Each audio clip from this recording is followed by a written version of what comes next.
Well, come Tuesday, voters could decide to change the way South Dakota does its primary elections. Amendment H would allow for a top two open primary system. KELOLAND's Jordan DeSmet takes a look at how it would work and talks with people on both sides of the amendment. Right now, when South Dakota voters head to the polls to vote in a primary election, there are two different ballots, one for Republicans and a second for Democrats, independents, and voters without a political affiliation. The top Republican and Democrat in each race moves on to the general election.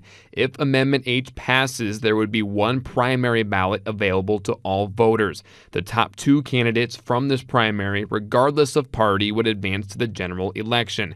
Joe Kirby, the chairman of South Dakota Open Primaries, helped get Amendment H on the ballot. We think our closed primary system, which worked okay when we had a two-party state, now doesn't work so well when we're a one-party state.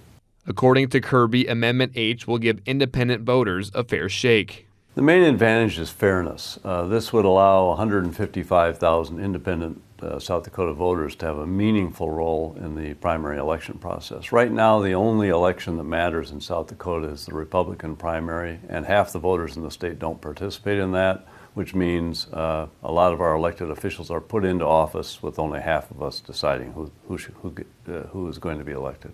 Ezra Hayes is the committee chair for Vote No on Amendment H. Independents are some of our biggest donors. So they're using this, campaign to say, well, 150,000 independent voters don't have a choice.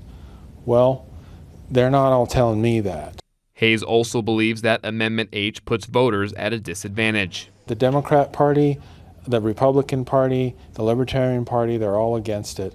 And we don't want to muddy the waters. We want lines, because what voters want from each side of the aisle is they want to be able to vote their values.